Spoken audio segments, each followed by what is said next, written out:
So this is episode 5 of the Gay Schizophrenic, and as promised, I'm a gay schizophrenic. And we're testing the limits of free speech here, which is a good thing. It's September 14th, and this will be 2024, and this will be broadcast at 7 p.m. for a premiere. So we're just going to dive right in here. Today's topic is about my exes and a thoughtful argument for the decriminalization of crack cocaine. So we're just going to go ahead and start off with the tape player. See what we got here. Just thought I'd start bitching about some of my exes to give you an idea of what gayness is all about. Well, my one ex, we were in a monogamous relationship, and when we went into my basement, he started talking about installing urinals and showers and tiling the whole place and some kind of sex swing or something, which I said he could bring the sex swing over, but he never did. So who the hell are we going to build a sex dungeon for in a monogamous relationship? Call up my family is talking behind me while I'm trying to record something important here. But yeah, that was James. So that was James. James is an older gentleman that I dated for 6 months or a year. We had a nice vacation to Noble's Campground, which is a campground attached to a water park and an amusement park, which was tons of fun, and that was touching and warm. Of course, he yelled at me a lot on the trip for my drinking, and I wasn't even drinking hard liquor. So that was one failed relationship. Like all relationships, it was wonderful for a little bit, and then it fell apart once he started wanting to build sex dungeons. So that's just if you're on the fence about being gay or straight, then yeah, you might want to think about being straight. Yeah, but straight relationships are equally horrible. So let's just see what we got next.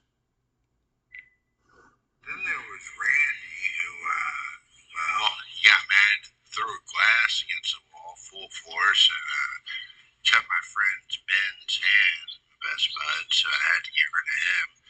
But after he did this, he ran away from our hanging out at my house that night. He ran off into the darkness, so we yelled for him, "Some Randy, come back." But it was rainy, and we had no idea where he went, so we just kind of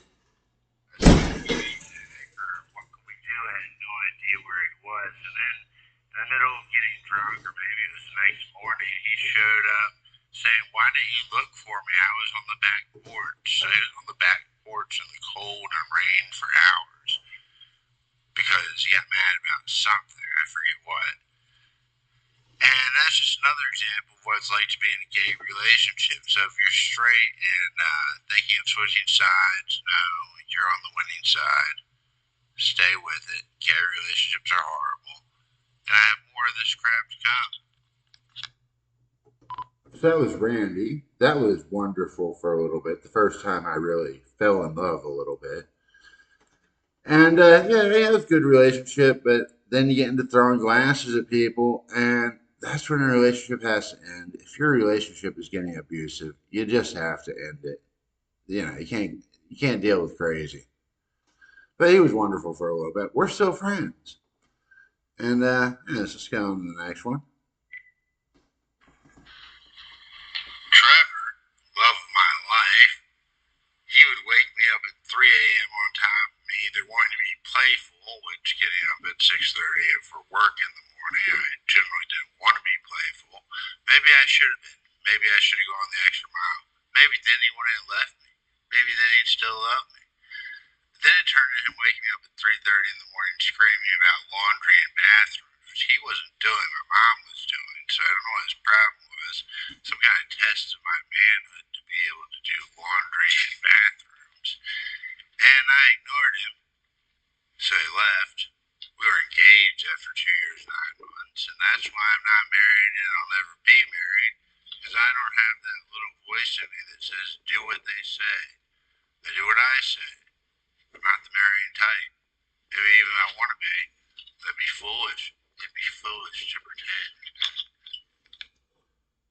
So yeah, the relationship with Trevor that was also wonderful for a few years there. We got engaged. We got engaged over an argument over the moon landing, which did happen. We actually landed on the moon.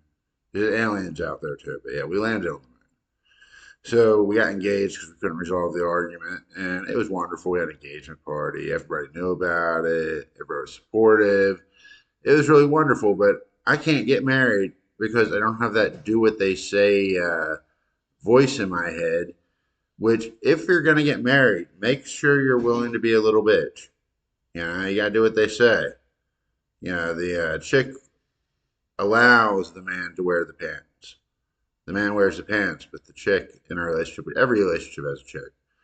The chick in the relationship allows the man to wear the pants. So do what your chick says, and if you don't like doing what your chick says, don't get married. So there we go. Let's see what else we got here. He was everything I thought a man should be. But when I started getting close to him, I knew it could not be. He told me gently as he held my hand that he could only love another man. Well, if that's how nature made him. Well, that's the song "If That's How Nature Made Him," which is the first, considered the first gay anthem. So you want to look that one up? Go ahead. It's a great song, and I forget who sings it. But it's a good one. If that's how nature made him, then I don't want to change him. Yep. So let's see here. Well, we're off to a good start. This is kind of entertaining this time, it seems. So that's a good thing. So let's just see if we get more entertaining. Let's see what we get into here. Wanted to talk more about my ex. There was Brooke. She was gorgeous, had great hair, and yeah, he was great. But we would drink for 12 or 15 hours and then try to fuck, and that doesn't work. Probably thought I was the worst lay in the world. Actually, I'm pretty good, but he never got to see it because we always drank for 12, 15 hours before we tried it. I think we got something going one time, but I'm not sure. It still wasn't very good. It wasn't very good. Yeah, so if you're going to have a sexual relationship, try to drink 12 to 15 hours before the sex. Try doing something like sex first and drinking later. Of course, having sex sober is kind of difficult. I don't know how many times I've done that. Done that a few times. And that's just a little bit more about me. Getting to know me. Getting to know you. Getting to know all about you. So yeah, you shouldn't drink for 12 or 15 hours anyway. It's not good. I keep my liquor consumption, or try to half a pint a night of liquor, which my doctor says is fine. And I told him that's what I was doing, which I wasn't, but now I actually am. So, combined with quitting drinking for a few months in the past year, my liver should be doing pretty good by now. But yeah, if you're damaging your liver, you certainly have to consider AA or something. It's not for me. I'm actually an alcoholic. I'm medicating schizophrenic, and I go batshit crazy if I don't drink. So, yeah, there's that. So, let's see here. What else we got here? What else we got here? Know you, getting to know all about you. And enjoy you, and I hope that you like me. I'm so glad. So, yeah, that was my mom joining in. She got her to sing a little song there. She's got a good voice. And I think I commented on the next comment, so I'm not going to comment too much on it until after this next comment. Well, that was my mother joining in. You can tell she's batshit crazy. She's the one that decides that I'm crazy. Figure out how that one works. But she's a good singer. I'll get her to do her Owl the Pussycat point at some point, which she has memorized. Look it up. It's a long point, but she has it memorized. So, yeah. So, yeah, in case you wonder what the shirt says, this is my Kiss Me I'm Queer shirt. One day I just decided, hey, I want a Kiss Me I'm Queer shirt. And I Googled it, and they're out there. Also, my Oh Dear I'm Queer shirt, DEER, with a picture of rainbow deer. That was shown in a previous video. But you live in the future. You just think of something and it's there. So enjoy living in the future in a prosperous country. So let's see now. I think that I start to get a little controversial here in just a second. So let's just see if that's where this starts. So should weed be legal? Well, or cannabis, marijuana, Mary Jane. Should that be legal? Of course it should. You should be allowed to smoke it without a card just because plant it doesn't really hurt anything. We're gonna go a step further though. Should crack and all that stuff be legal? And absolutely. But won't there be tons of drug addicts? There's already tons of drug addicts. So yeah, how much did drugs being illegal actually keep people from doing them? I mean, it doesn't seem like it's that many. If you want to do the drugs, you're going to do it. So why not just legalize it all? The more you know. Think about it. We're thinking again. All right, so I approach this legalization of crack as an example of a drug that should be legal from a comedic outlook, comedic stance. And after I crack a few jokes, I get down to a serious discussion of why it should be legal, or at least decriminalized, since people can't handle that kind of freedom and that going from an oppressed society directly to a free society.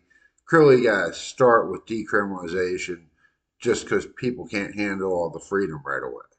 So it's a thoughtful argument. So bear with me. Let's see here. So, if you think weed should be illegal, then maybe you should be illegal. Keep you from breeding.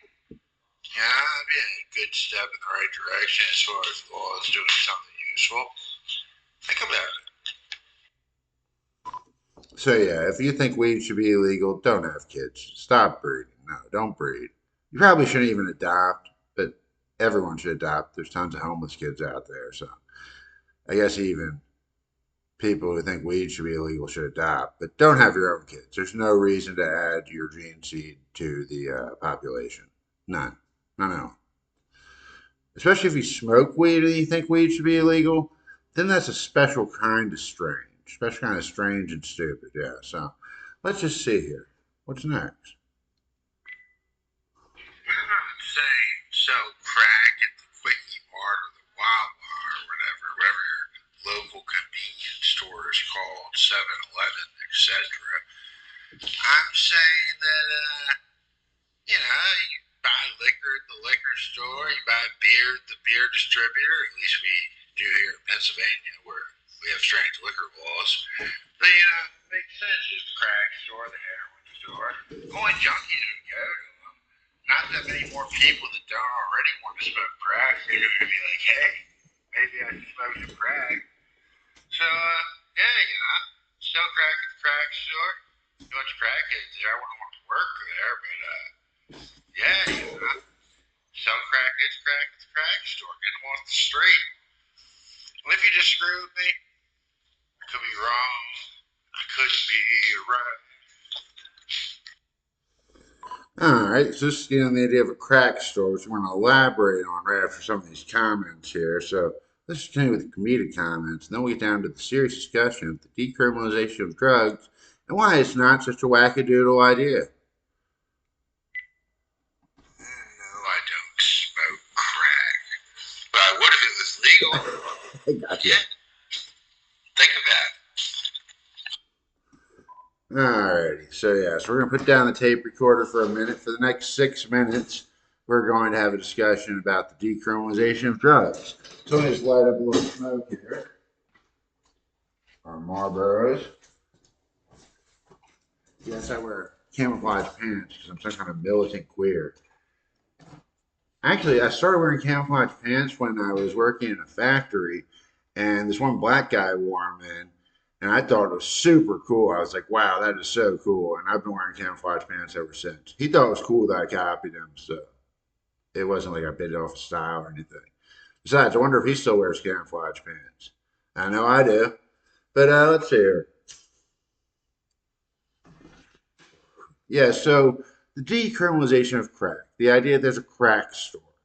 Instead of it being sold on the street, you could have it there in a controlled environment where they have to sit through like a 15-minute video of the dangers of crack and what it's going to do to you and why you shouldn't smoke crack. And if they still really want the crack, just let them buy it right there. They have safe injection sites. It's kind of hard to be against those once you know someone that you love who has been saved by one. So, yeah, people are going to do the drugs anyway, I think. I don't think drugs being illegal keeps that many people from doing them. And also, like, these people can have jobs. If you're a drug addict, you have any idea how much time you spend trying to get drugs? You have a job with this, go to the crack store, buy it real quick. And the crack store could have access to rehabs, drug counselors right there to discuss, why you should quit crack. But then at the end of it, you really want to smoke crack, then who gives a fuck? It's your body. If you want to be a crackhead, I mean, go ahead. Of course, if we'd have to strengthen up some of the driving laws if crack were legal. Basically, if you're a crackhead, it'd be like you shouldn't drive ever till you're off the crack. So that's what I'm thinking here. So I'm just gonna go and put my thinking cap on.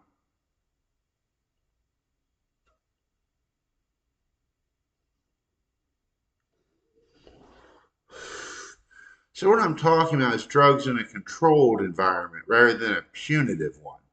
Right now, it's very punitive. I mean, the sentence you get for crack is like a long one. You get locked up for years.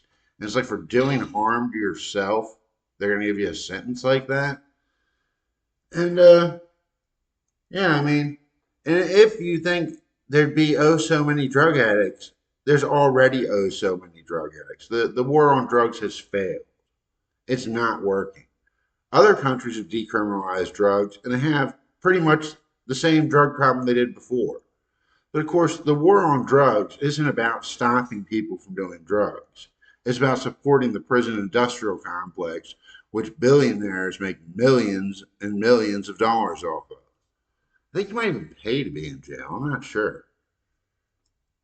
And of course, slave labor is legal under the 13th Amendment and for inmates, prisoners. It freed the slaves unless you're a prisoner. That's what the 13th Amendment says.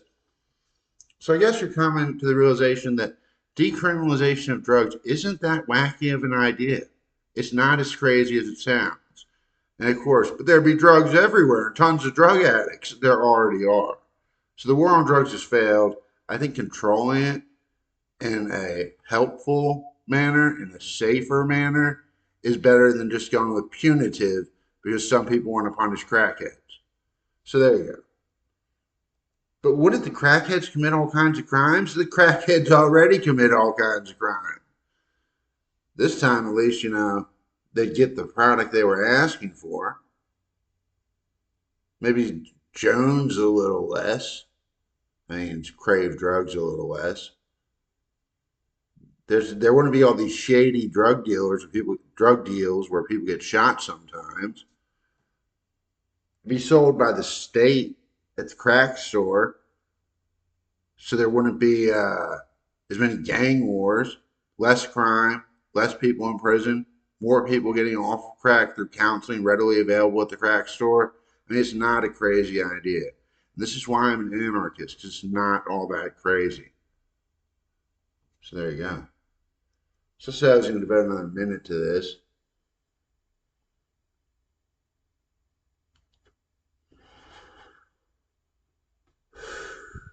Well, yeah, it's just not that crazy. And safe injection sites already are there. Keeps people from leaving needles all over the place. Saves people's lives. I don't think more people are doing heroin because of the safe injection sites. And they should probably sell it there as a safer product than what the street offers. And have more access to drug rehabilitation and maybe a video you have to watch on the dangers of heroin before you shoot up. Or maybe if you're really itching, they'll let you watch it after or during. Sure, during your high. So ideas like this aren't this crazy. And people are so convinced there's only one way to govern. Only one way to govern when there are alternatives. I mean, we have the highest prison population in the world, percentage of our people and numbers of people. So clearly something is not working.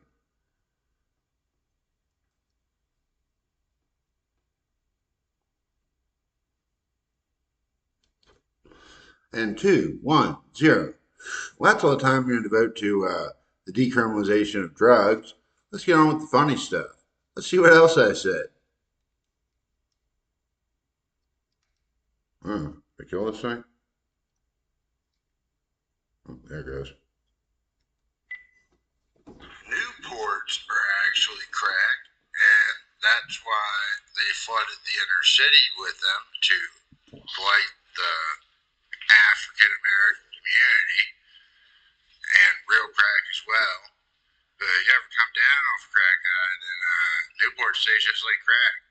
Coincidence or conspiracy? Discuss. See, that's a fact. Newports taste exactly like crack. I smoked crack a few times, not a lot, but maybe more than a few times, but not anymore. I haven't done any hard drugs in over 10 years. I haven't really done hard drugs seriously in over 20. So I'm an example of how you get cleaned up. I just drink now. I don't even smoke weed unless it's offered. I'm not gonna go out and buy it. But yeah. So I forgot what the hell I said in the. Oh, Newports. Yeah, Newports do taste just like crack. Now Newports, even if they're not actually crack, are still taking advantage of the African American community because everyone knows African Americans love Newports. Not all, but those that smoke do. And they're the most expensive cigarette. Go figure that. The cigarette that African Americans like is the most expensive. It's ridiculous what a pack of Newports costs. Then they got all these laws against people selling loosies, which if you don't know what a loosie is, so when you buy a pack of cigarettes for $10 and you sell the 20 cigarettes out of the pack at $1 a piece, for some reason that's considered a crime. But something about avoiding taxes. I mean, I guess if you fill out the tax form, you should be allowed to do it. I don't see any reason you're arresting people for selling cigarettes. Just another example about how our society has gone insane, and ideas like mine are considered insane. That's how backwards we are as a society. I'm speaking sense. And you probably are so brainwashed that you think I'm speaking crazy talk. So, yeah, cigarette went out. So, yeah, let's see what we got up next. I'm realizing I have to be nicer to the listeners. Hmm, So after the last blog, I yelled at everybody that came on. So not I'm gonna trying to really. be nice to you. You know, we can be friends. And if I said anything that made you feel bad, I'm sorry. And see, I didn't say grow up hair or anything after that, so I am trying to be nicer. So you can expect a friendly, nicer host. Don't worry, I'm not mainlining acid anymore. That's from Dewey Cox. But yeah, there we go. Nicer, friendlier host. Sounds great, doesn't it? So, yeah, mainlining means injecting. I've never mainlined anything. I've never been crazy enough to use a needle. And if you are, don't use needles. There's other ways to do drugs. Needles are about the worst thing you can do. And if you don't think they are, watch Requiem for a Dream. Guy gets his arm cut off at the end when he goes to jail because he gets infected from a needle. So stay away from needles. You're not a doctor.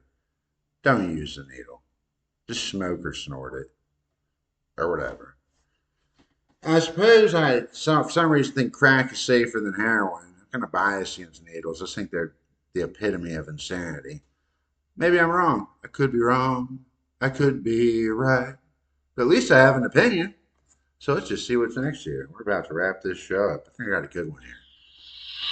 So yeah, it's worth mentioning that I've seen Trump playing tennis, and when he's not in a power suit, he has a very feminine physique to him. You know, big hips, big butt, just kind of flabby, just very feminine.